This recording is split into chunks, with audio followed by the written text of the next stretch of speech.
Good morning, everybody, and welcome to the OK Grognard Show. It is Thursday, July 2nd, 2020, 9:30 a.m. Central, in beautiful Lake Geneva, Wisconsin. Thursday is Crafting Terrain and Miniature Painting Day. I thought today we'd come back from Harryhausen weekend with something other than miniatures painting and look at crafting terrain. We are right at the beginning of July, and we have just missed the deadline for Crooked Staff Publishing's Community Challenge number 1, which was started off in June and asked folks to take a PDF of 4 textures and print off as many as you want of each page, and then build something out of those textures. And of course, I was so busy in June that I never did get a chance to do it, but I thought I'd talk about it now because there's no prize involved, as he pointed out. That's Christian Richards, who heads up Crooked Staff Publishing, and has been doing this quite a long time, by the way. He has a Patreon for Crooked Staff, which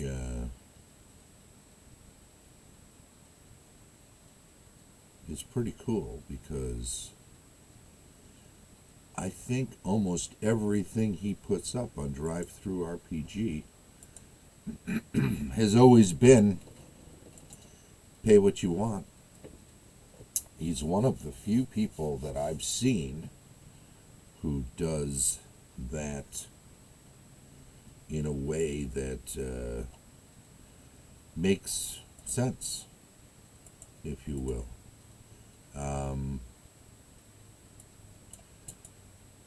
Just popping over to Drive-Thru RPG right now. Now, I think he'll tell you he doesn't make a fortune on this. He's not looking to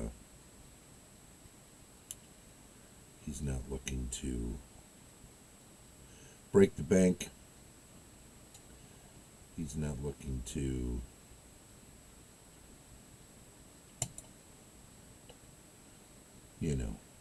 become the next Wizards of the Coast or Games Workshop, putting Crooked Staff Publishing on the map after all this time. The thing about Crooked Staff, he started doing this and putting stuff up on EN World and some other places back in the day. Some of these maps that go back to, I want to say 2011. It wound up on. I'm looking at the Little Book of Dungeons, for instance, which was a composite of a bunch of materials he had put together. Little Book of Dungeons Volume 1 was published July 1st, 2011. That's 9 years right there.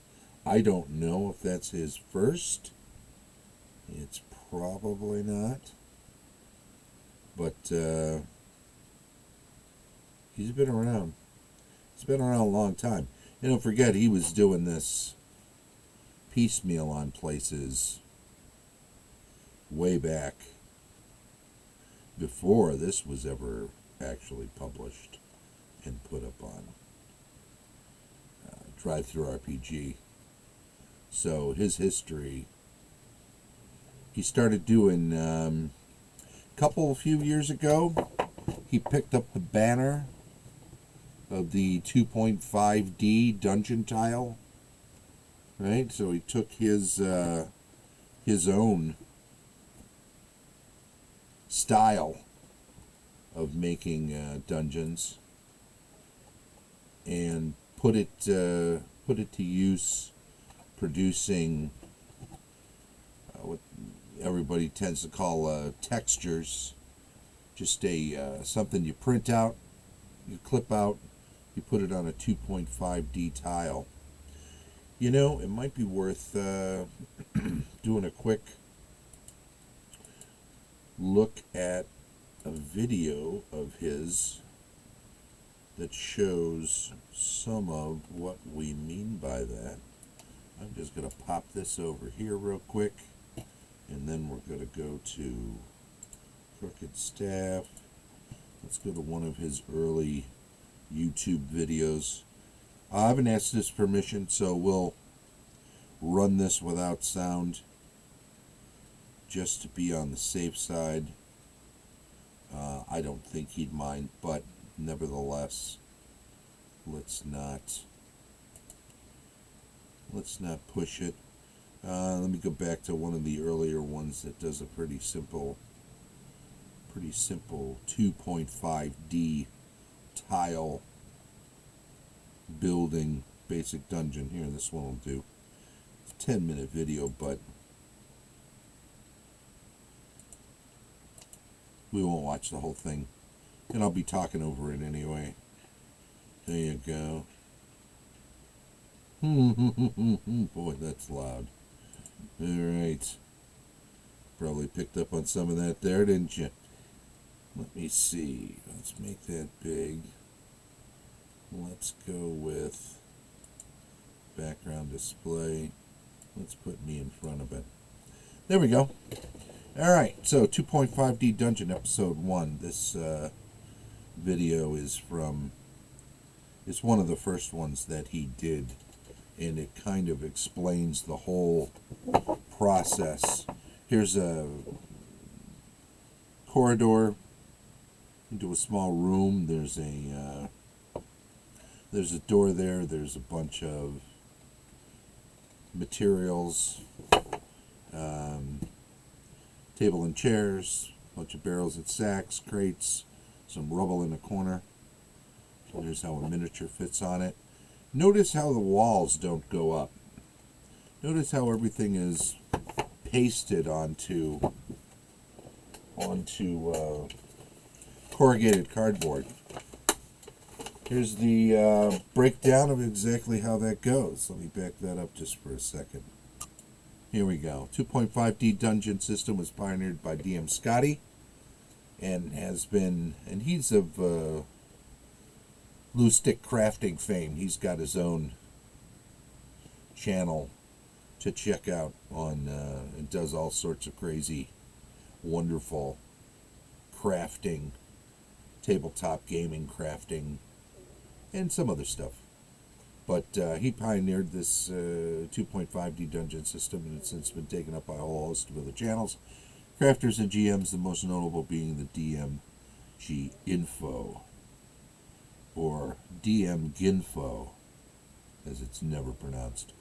As the name suggests, this style of gaming falls somewhere between using a traditional battle map and fully 3D terrain pieces, with its most distinctive feature being the simulated walls around the edges of the tiles. Despite their size, these low walls provide the dungeon with a nice sense of depth, as well as clear indication of the various room and passage shapes without impeding play. So if you'd like to find out more about the 2.5D method and other cool gaming stuff, check out the DM's Craft channel here on YouTube. DM's Craft being DM Scotty's wonderful channel.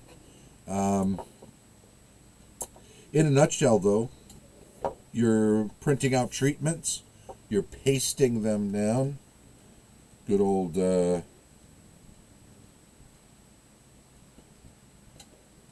pasting of the sticks of the glue.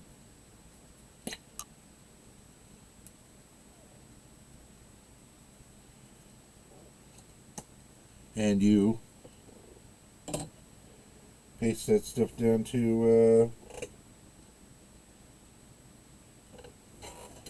to the cardboard and cut it out, and you make a bunch of tiles. And it gives you a little more of a almost 3D effect. Of course, as you can see in this one, you've got all sorts of extra scatter terrain that you can put out there just to give it more oomph. There you go. Fancy. Good old right there. Those are your classic tiles. You've got the classic floor treatment, texture rather. That center one there really gets used for strips of walls, right? And then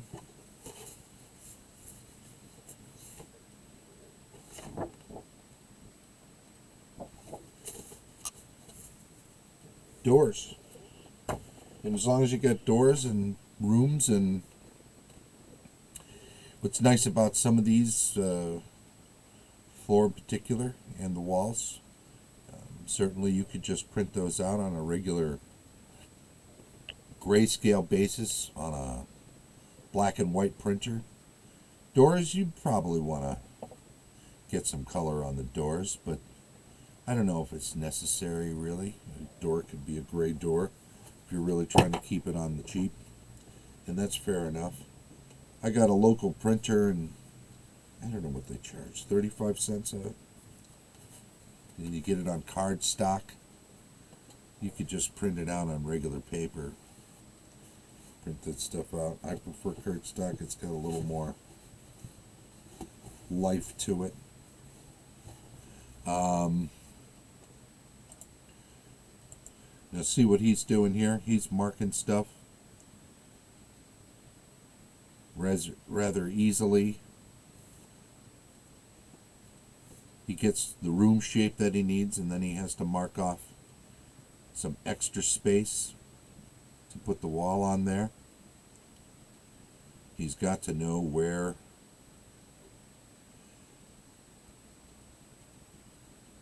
he's going to go out to the edges, but he's got to make sure, of course, that this area here and that area there, where they're going to have openings, aren't going to have walls, right? Because it's got to fit in. It's got to wind up being a square. It's got to fit together. It's got to have a nice, almost seamless look to it for the miniatures, as far as the miniatures are concerned. Then you cut these babies out, glue them down to cardboard, trim them, or you can glue the whole piece in advance to cardboard, as he does. Make sure it's good and dry. Doorways, you can do this.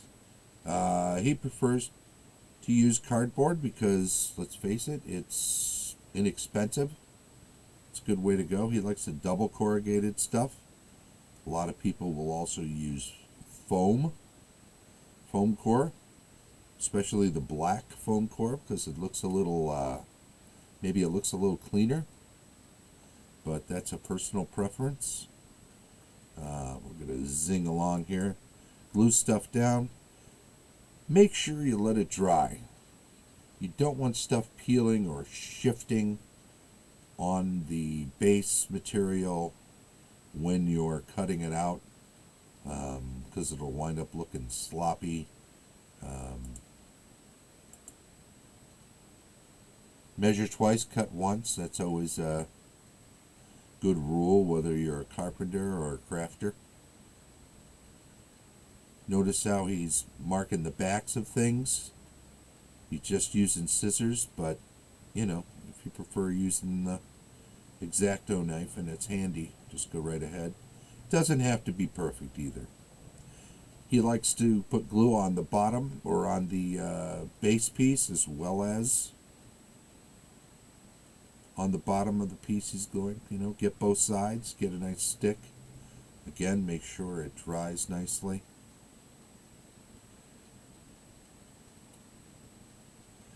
When you squeeze stuff down with, let's point that out real quick. When you squeeze stuff down when you're using the corrugated, Sometimes that can squish stuff up. He just takes a toothpick and goes in and reconstitutes the holes. So that's worth doing. When you're doing the doors, clip those baby out. Don't forget to do a base. Trim the base to size. Glue it down to, let's see what his note was there. Note that the back side of the door is the side without any hinges. There you go. Make sure you match them up so that one side has hinges and one side does not. You've got a door handle too. So when you're placing these and you're using them, since you're doing it on the fly, make sure that the hinges side is the side to which the door is swinging. So that's the inward side. Make sure the handle is on the right side or the correct side based on where you want it to swing. So that's important too.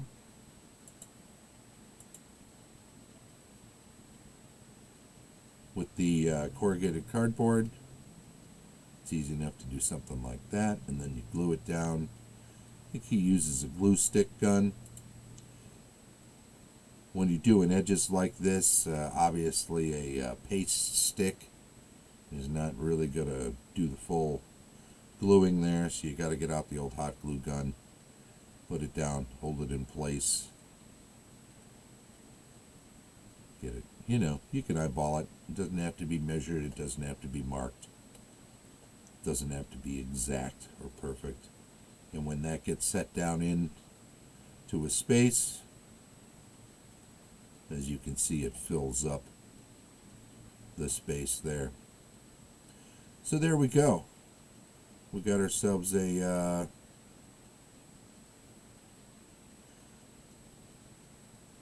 2D dungeon. So you make a whole bunch of pieces, and you can build your dungeon as you go at the game table, using your miniatures, throwing up doors where you need them, and you can make some pillars. Those are kind of fun. Notice it's got those on foam core. Those look particularly better on white foam core because they're gray and they're white, right? There you go. There you go. There you go.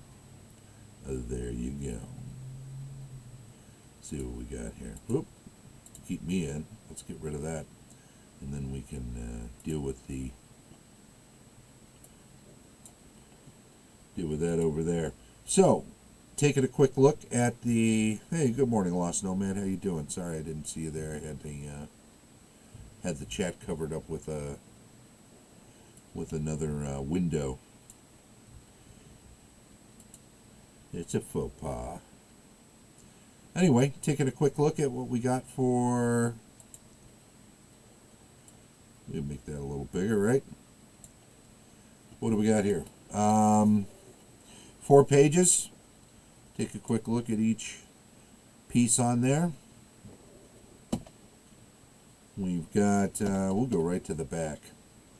The walls pieces, right? Those thin pieces that make up the two-dimensional 2.5D wall. So they become thin strips for the most part. You can use these in any way you want, obviously, but they're designed to be used in that way. The floor tiles, we've got some additional treatments. You've got what could be a carpet or a banner section. You've got what could be like some wainscoting with runes on it. Also, this is almost like a parchment piece. You could make that like an unfurled piece of parchment or do something else with that. We've got a sort of a textured looking wood grain panel, right? Almost a veneer type of piece. We've got this screening, which could be around the base of, say, a platform, right? Different kind of a tile piece. I don't know if you'd want to use this on a floor, on a wall. This grating, very good as either a large portcullis or a floor grate or a ceiling grate that Can be used as sort of the top of a pit cage, for instance. And where are we at here? Of course, we've got a couple of standard doors over here. Always useful with that base piece, as per usual. Some plain marble, not tiled, some plain brick, some flooring.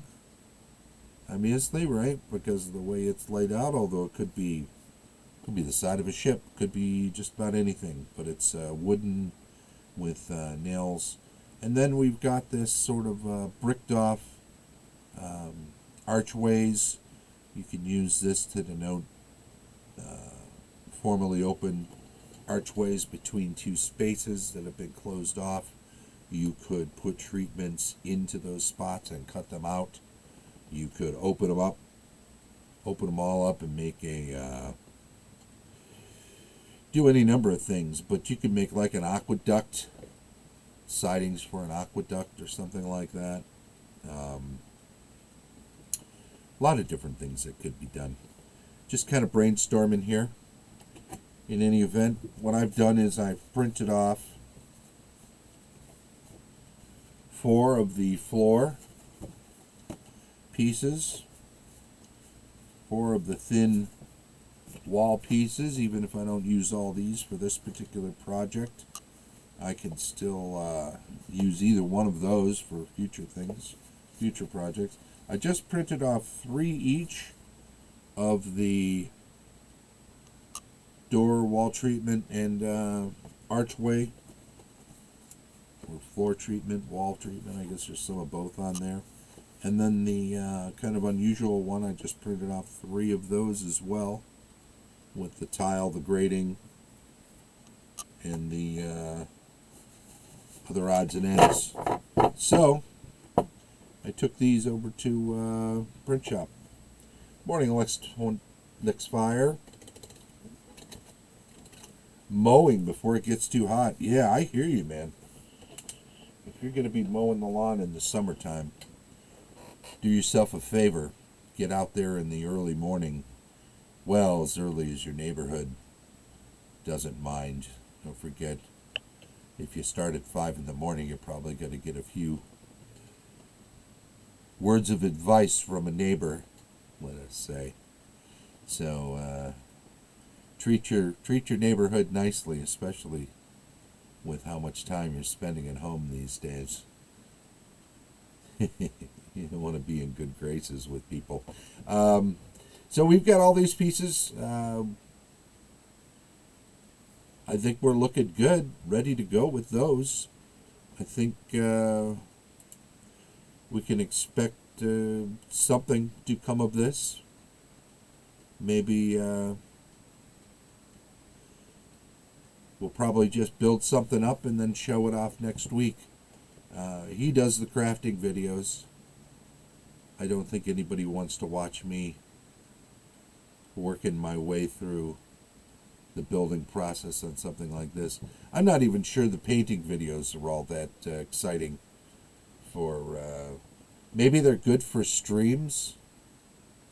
Maybe they're not so good for videos. Because they're really just time consumption and me just running my mouth, often with not a lot to say since I'm not on a specific subject. I don't know how interesting that is. You let me know. Death Angel Shadow, welcome. You guys are just coming in at the tail end here because we're coming up on the half hour and I've actually covered everything that I need to cover. Death Angel Shadow, let me just throw you in here on the weekly giveaway. I've already got Lex Fire 22 and Lost Nomad in here. So we've got everybody in there. That's very good. What are your experiences at all? If you've been lurking, good. A lot of painting streams are popular. It's true. But let's hasten to add that a lot of painting streams actually have skilled painters involved. Anything I do is literally slapping paint on something in as unskilled a manner as somebody who can afford to buy paints and brushes and minis can be. There's nothing about what I do that would suggest I am a competent miniatures painter. Competent, I probably sometimes rise to the level of competent or maybe even adequate. But for the most part, I'm banging around in the dark just trying to make them not look so good or so bad. If you've ever done some miniatures painting and then proudly taken some pictures so that you could show off what a great job you did, and then you look at the pictures and you're like, wait a minute, this is not the thing I saw through my rose-colored blindfold when I held it aloft as I finished. The camera is very unforgiving, and if you've used, like, say, a white primer, that is when you will see every spot on the miniature that you missed with the white primer shining through. If you poorly blended colors from one area to another, or if you did not properly line between two areas from a shirt to a belt, for instance, and you drifted over with color from one to the other. If you mixed a color poorly, this is where you will see that it's splotchy rather than blended nicely.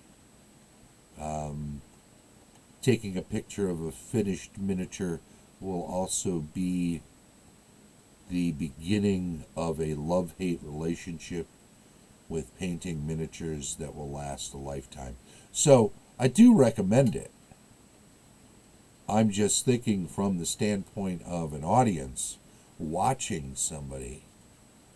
I am almost assuredly not someone to watch for that. So these miniature painting and terrain crafting challenges are going to be less about process and more about featuring either finished work or new models, new products that are out there, new discoveries of people that have been doing it for a while that I either wasn't aware of or only kind of vaguely aware of. I've got to say that oh,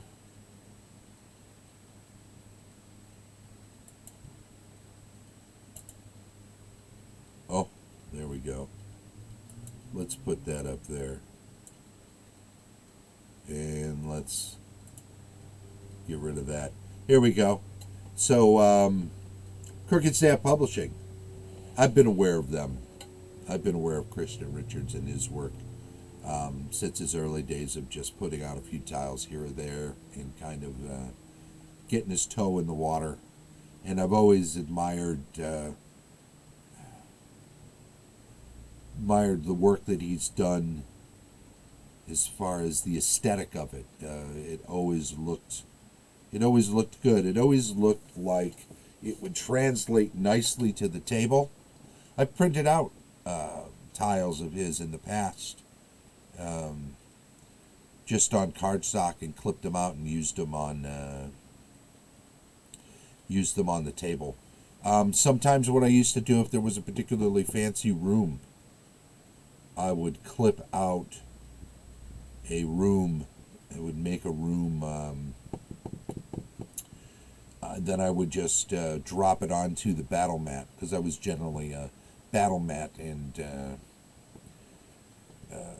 wet erase marker kind of guy, because it was fast to get done at the table.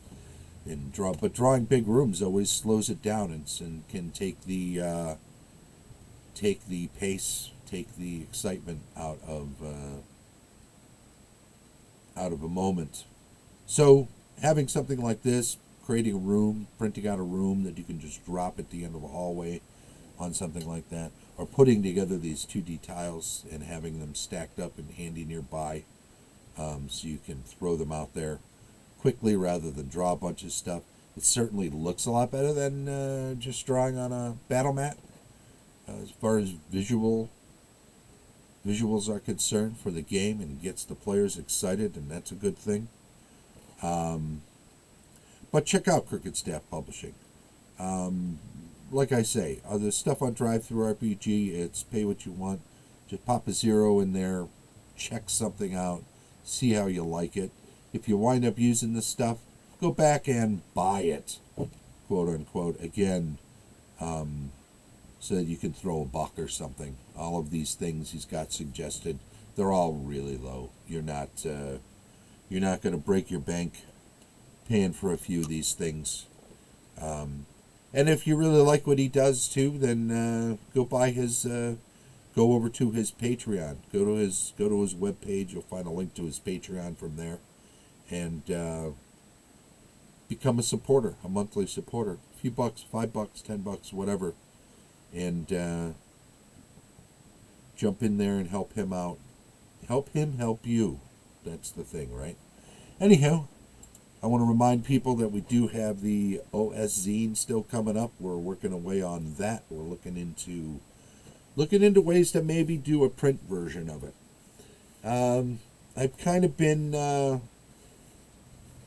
I've not liked the idea of doing print versions of anything. I'm an e-publisher. I started off as an e-publisher. This December will be 20 years of me doing e-publishing. And I've got to say that I've always been somebody who thought electronic publishing was the way to keep from getting in over your head. Once you start printing something, once you have...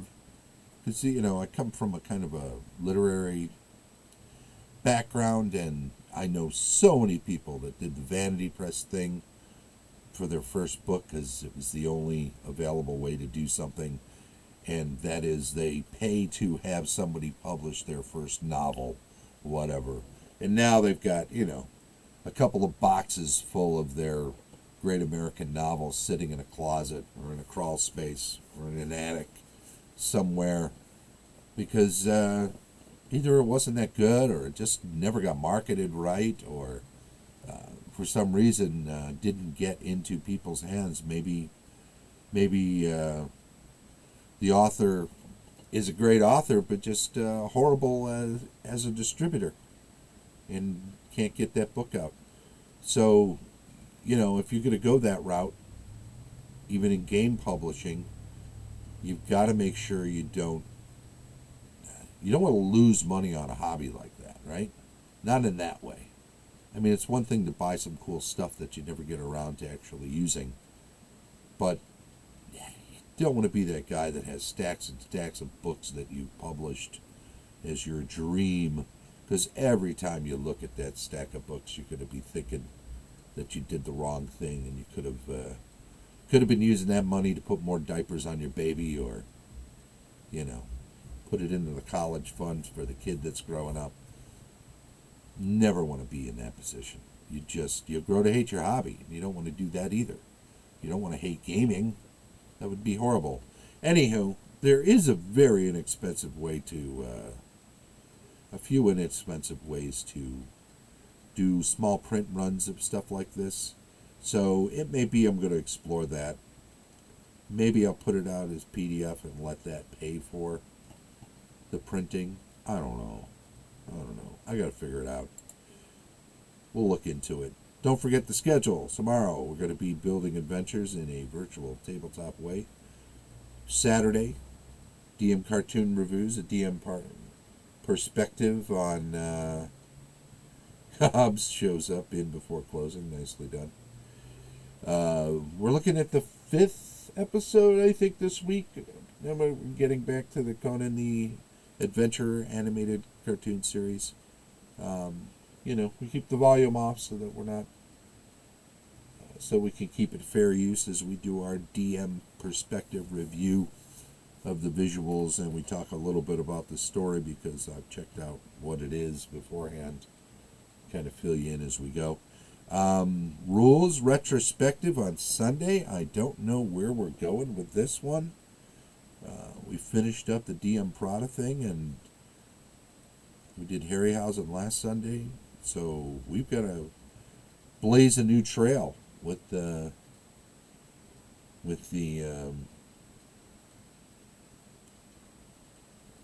rules retrospective stuff. So we've got to figure out what we're going to be talking about. Monday, weekly news and giveaway. Then we're back around to cartography and world building on Tuesday.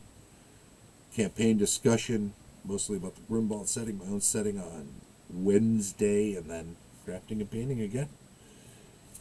Death Angel Shadow says, all my hobbies are expensive. Tabletop RPGs are the least expensive one. I hear you, and they can be. There's a lot of people that Tabletop RPG, they get one set of dice and a player's handbook of their system of choice, often the most popular one, and boom, they are done. Go over other NPC generators. There you go. Get yourself some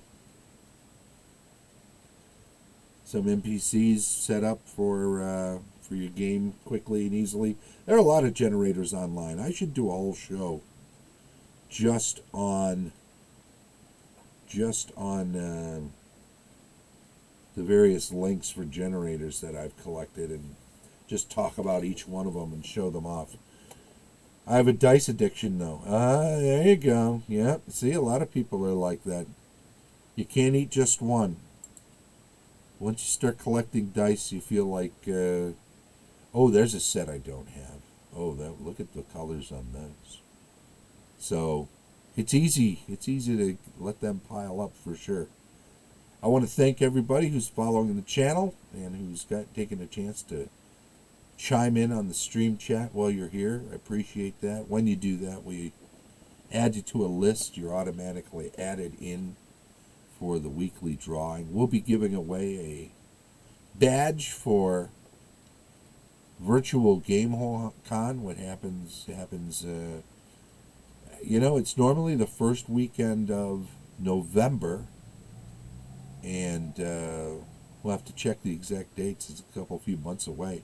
I believe that overlaps this year with the end of October, so we'll check that out. But absolutely, it'll be a fun time. Even if you're not in the correct time zone to enjoy the lion's share of it, just understand that you can definitely pop in at the beginning or the end of it. Even if you don't have time to play in full games, there are going to be so many hour-long cool seminars that are painting miniatures, mapping, putting adventure building, advice for GMing. There'll be Q&As with all sorts of guests and publishers that you can just sit in on and just listen to crazy stories from that one time that they, were going to interview for Company A and didn't make it there in time and went home all despondent only to find a letter from Company B, which they wound up interviewing for and getting the job, and it was the best day of their life.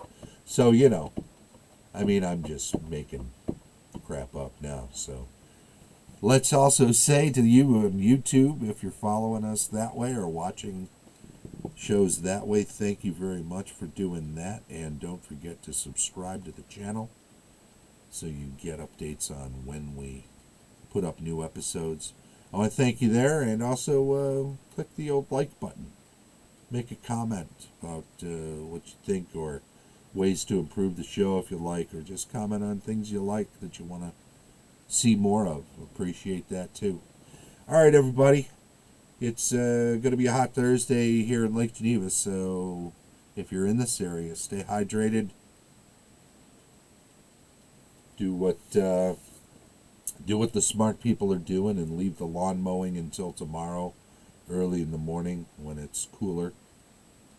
And we will catch you soon. Bye-bye.